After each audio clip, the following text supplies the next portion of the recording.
Hello! So, I'm excited na panoorin ang part 2 ng katutubong artistahin na si Mylene.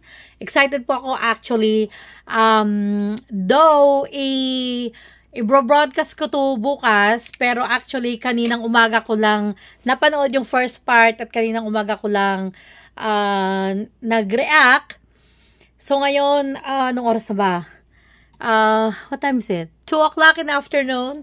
So, nag-react ako 7, 8, 9, 10, 11, 12, 1, 2.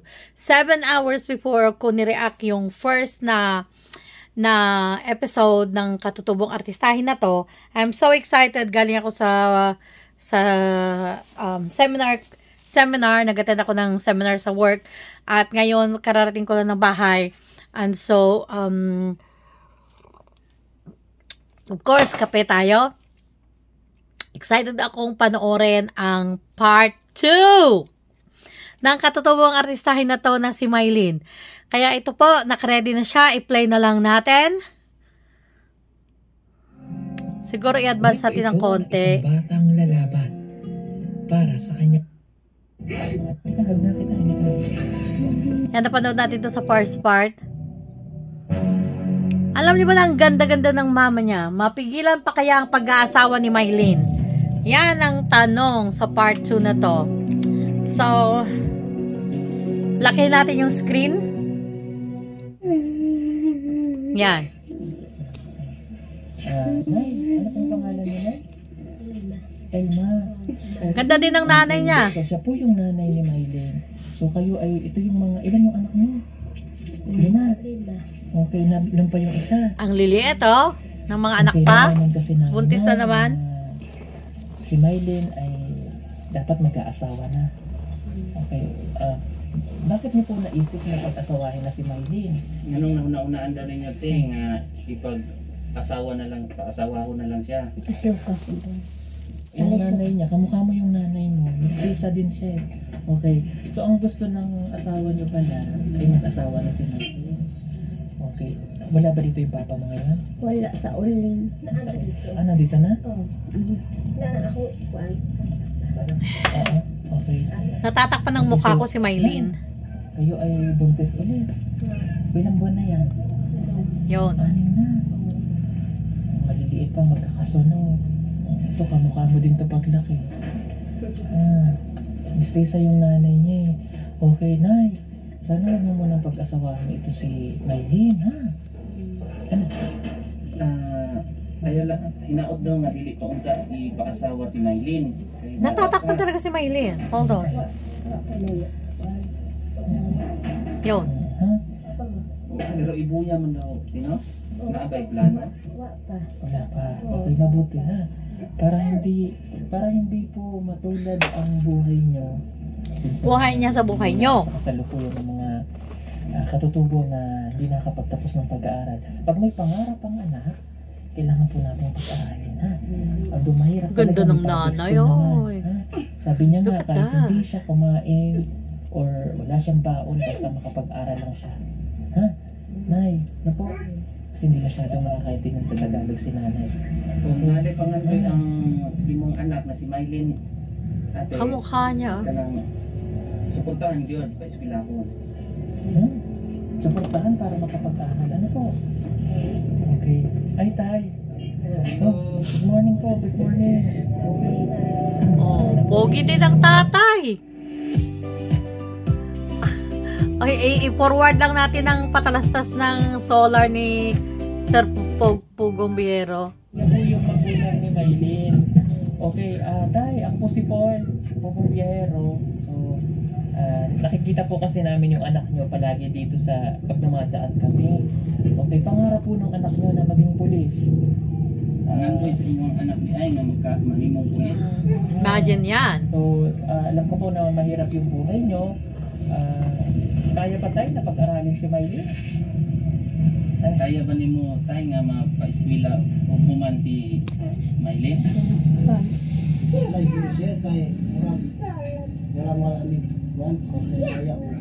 Walang-wala sila at mahirap lang. Okay. Nabanggit niya po kasi na sanay sinasabi niyo daw po na pag-aasawahan na dapat siya. Naplanuhan na ba? Anyone with $10,000 or more in credit card debt or personal loans may qualify for help. Hindi from ko talaga National Debt makuha Relief. yung Minimum proper payments na. can literally Iba kasi itong cellphone na gamit ko. Asawa ko na lang siya. O sir, Ay! pero wakay ka po, napamay ko Laki. laki, anak ka po, pero na ano, lagi na pamalay. So, namanhikan na ang lalaki dito. Namanhikan na dire, na malay na. Oo, Namanhikan na Ay! ang lalaki. Sabihin niyo po ay namanhi ka na.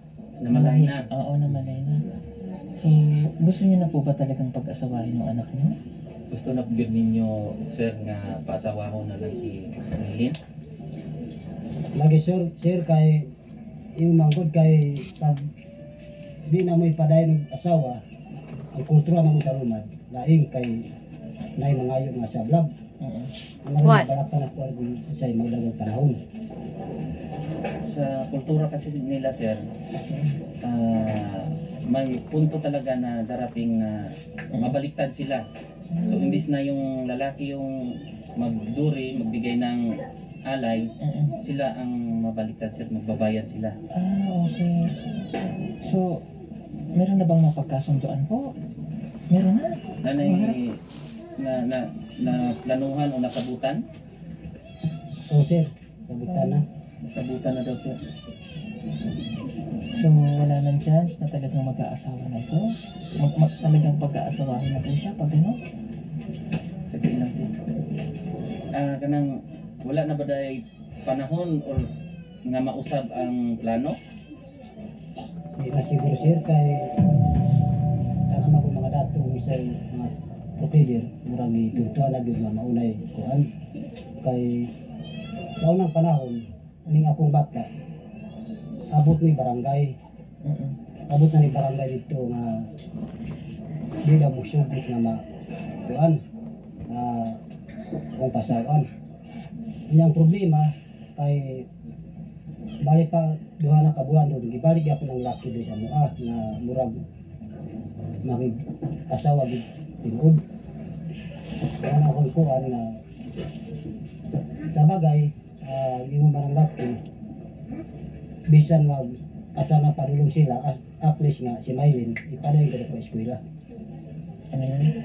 So, ang plano, sir, pangalawang bisis na daw pumunta ang lalaki dito, sir.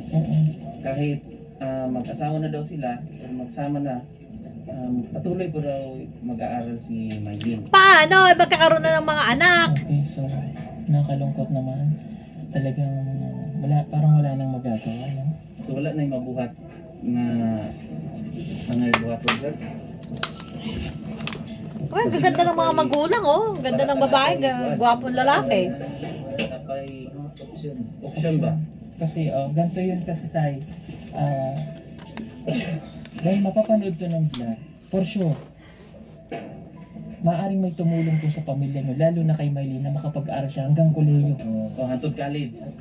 Ngayon, kapag ito nakapag-aral, at gusto niyang maging pulis balang araw, yung pangarap na gusto niya para sa pamilya niyo, mababago po yung buhay niya.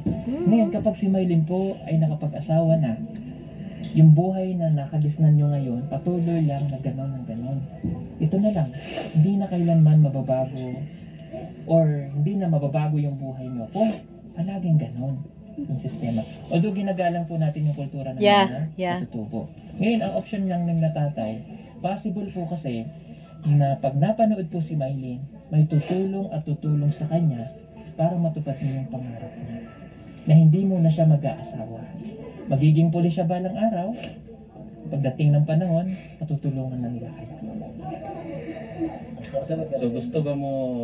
Kini man gud nga plano, sir. Kining videohan once nga naay mo tan-aw ani, ma-upload na ni, daghang tabang ani kay Maylin.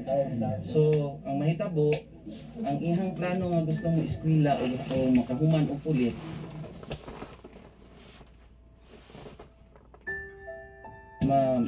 matupad or madayon na gyud. Pero mahirap kasi yung desisyon nila kasi baka nga yun nakapag-usap na, may ano na yung maaaring ang mabaliktad. Kaya yun yung kinatatakutan din nila tatay.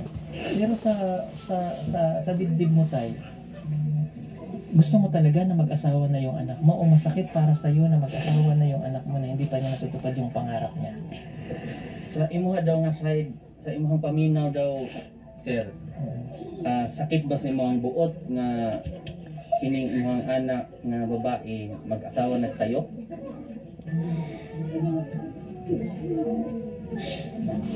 Lahi mang lang lumad, sir. Kay kinulumad na usa kay na magbuya. Bisan mauna ning panahon nga bagong tubo na. Usay kasagaran yun na gyud ang anong kuan, ang buya, pero di pud kayo nga pugso nato ang bata. Atong istoryahan kung tubo o dili na kapres siya maka istoryata. So, hindi daw may sa tribo daw nila, sir, meron talaga daw yung buya. Pero hindi naman daw mapipilit, depende daw yan sa bata. Okay. Ay, ano naman pala? Kanina kasi sa case nila, sir, parang murang nagkasundo na mo, murang nagkasabot na, sir, no? Nagkasabot. Nagbayad na sila.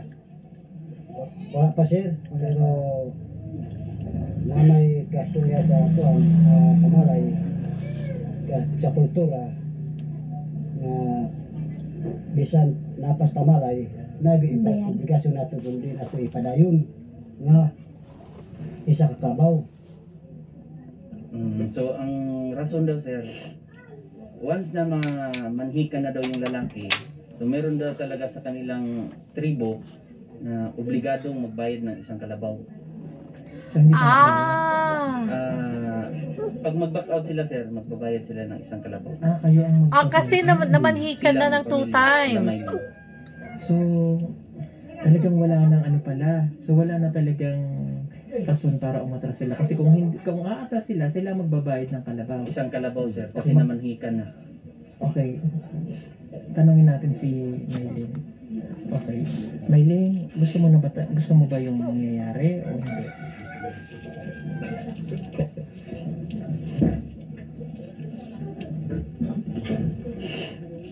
So, ayaw mo pang mag-asawa? Hindi pa man unta ko mag-asawa, pero unsaon man na mga pangayuan man ni. Ayaw niya pa, sir, pero maghihingi man daw ng kapalit. Okay. Kaya magkano yung kalabaw? Magkano yung kalabaw? Pila daw ang kabaw? Kung bayaran, Isa lang. pila man daw? Pila man na? 50. Isa magud karon ay kuan ay 35, ay 40 kabaw. 35 to 40,000. So magbabayad sila ng 35 to 40,000 kapalit para hindi Para makaatras. Okay. So if ever man tayo, no? Na halimbawa, tulungan din kami ng sponsor namin o tulungan kami o kahit ako yung tumulong. Kami ang magbayad ng kalabaw para hindi lang matuloy yung pag-aasawa niya. Ipagpatuloy niya yung pag-aaral. Papayag ka? Masugot ba ka, sir, na mahuman lang og eskwela ni siya, bayaran na mo ang kabaw nga gusto nila para mahunong lang? May unta sir nga ilang abot og pila ka kuan kay siya na Halimbawa tayo, magbabayad kami para lang hindi ito maano. Hindi ba kami magkakaproblema din sa sa'yo? O itutulong namin sa inyo yun para halimbawa mag-back out siya at ang pipiliin ni Maylene yung pag-aaral talaga niya. Hindi ba kami magkakaroon ng problema din sa nangyayari? Kung pananglitan ang plano, sir, nga among ipahunong tong plano, dili ba magka-problema nga among bayaran ang katong sablag nga mahitabo? Dili ba problema sa among side? wala may problema basta kay mauray kuan na Kung Basta sa- mabayaran. Bigas. kay ang among kultura manggod laing kay lagi pa ngayon sa vlog na mayuntag na ay napatas na nga dahil ang adlaw nga makakita pag maunay sa vlog So ang ibig sabihin ni Tatay Sir, kung meron sa tribo nila na meron talaga daw ganyan na mangyayari, pero dapat daw kung meron daw talaga silang kakayahan o may pera talaga sila, o dapat sa madaling panahon ipaabot o lamang. Sila muna yung mauna. Dapat meron silang ganon para matigil yung Okay. So, ganun talaga ang mangyayari mga kababayan, no? Mababaliktad na kasi ngayon. So, sila na ngayon yung magbabayad sa lalaki. Nakakalungkot man isipin kasi ito yung kultura po nila. Yeah. Pero dahil sa isang pangarap siguro ng bata, kaya gusto niyang matigil. Pero again, yung decision naman po, nasa sa inyo. Kami ay narito lang para po kayo itulungan, para po kung ano man po yung mapagdesisyonan ninyo, wala naman po kami Yun po kasi ang sinasabi ko sa first part ng video na to, no? Na may mga katutubo kasi, may mga tribo na yung kanilang kultura at kanilang tradisyon ay talagang nandun pa, pinagyayaman at hindi tinatalikuran, at walang pwedeng magbago doon, walang outside na influence ang pwedeng magbago doon kung hindi yung pagbabagong yun sa kanilang kultura at tradisyon ay manggagaling din sa kanila, sa loob ng kanilang tribo. At sa case na ito, at least kahit paano, no, kung iisipin mo talaga, no, like very common sense, ano, hindi naman kagustuhan ng pamilya ni Mylene na sila ay akyatin para mamanhikan, no? Pero dahil nga, again, siguro sa kanilang kultura, so may nagustuhan ang isang pamilya na magiging asawa ng kanilang anak, they just go and do this pamamanikan. And then, what if the girl really doesn't want the boy? But then, alam niyo yon, yung ang dami kasing hanas sa isang ganitong klaseng kultura kasi pag iniisip ko ngayon, ano, nagiging devil's advocate ako dito, ano, kung iniisip ko, ano, parang sa case na ganito, so, paano sa mga gustong abusuhin yung sistema na yon, no? Yung tradisyon na yon, sige, para magkakalabaw tayo, akyatan natin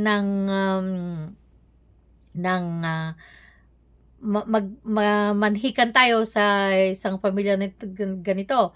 Siguro, on the other hand naman, dahil nga walang kakayanan din na magbayad yung pamilya ng isang kalabaw kapag dahil nakaakyat na sila ng pamamanhikan at wala silang kakayahan na magbayad ng isang kalabaw, sige na lang, kumbaga okay na, pag-asawa na lang yung anak, no? Kahit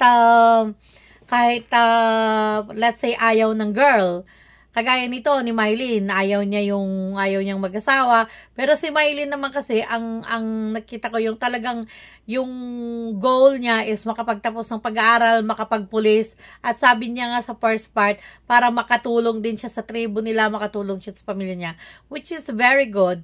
And hopefully yung ganitong klase ng mentality is maglalaganap na sa mga katutubong tribo natin na nandun sa malayo, sa kabihasnan, para hindi na yung paulit-ulit na ganitong sistema.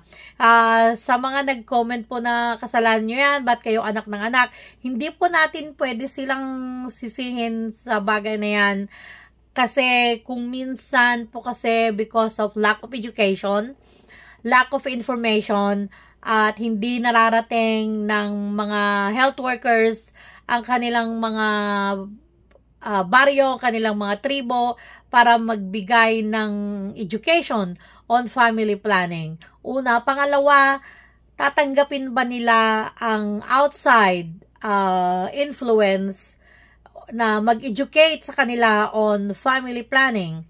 Are they going to accept that? Or the culture will not going to allow them na para magturo ang tungkol sa family planning? marami kasing mga bagay-bagay na hindi natin pwedeng pakialaman or husgahan ang mga tradisyon ng ating mga katutubo na may mga magagandang tradisyon, pero kung minsan is may mga tradisyon, may mga kultura na hindi na siya naaayon sa present na world natin o ang kasalukuyan ngayon. Kaya like yung case na ito na isang kalabaw, parang like shoot, isang kalabaw lang ang halaga ng aking anak. Kumbaga, for example, no?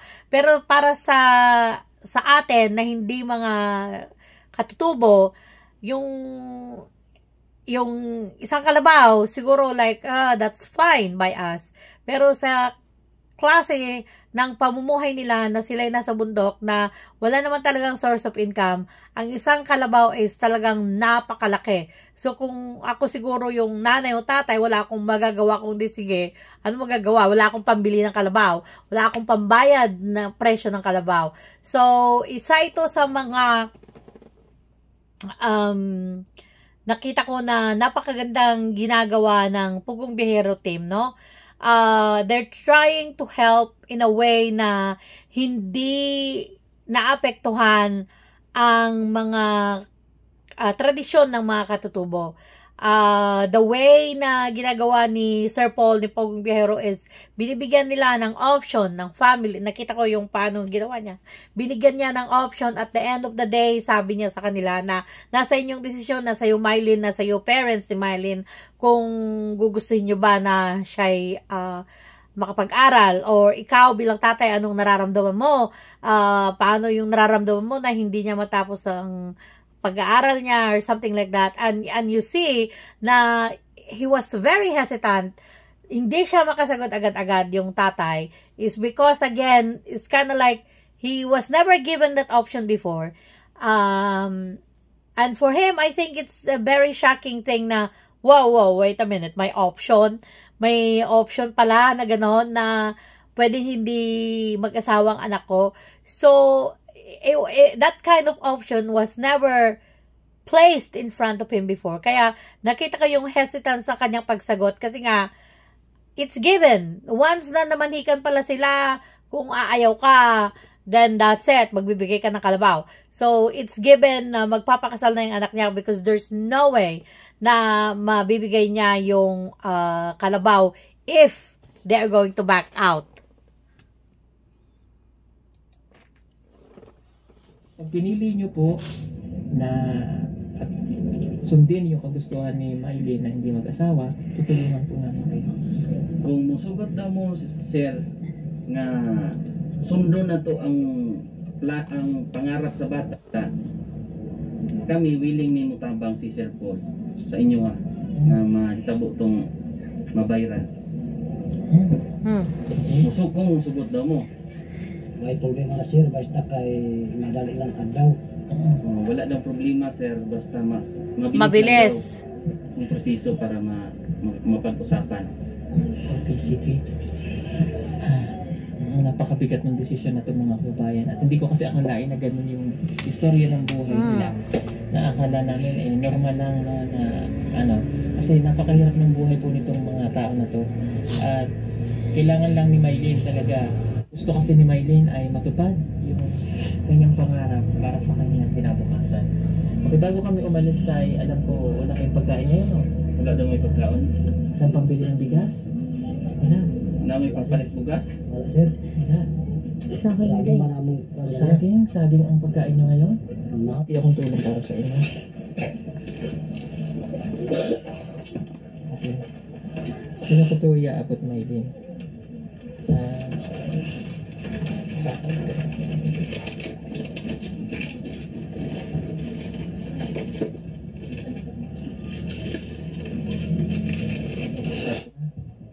$5,000 to. Tay, nay, ha? Para makabili kayo ng bigas, pagkain nyo, ha?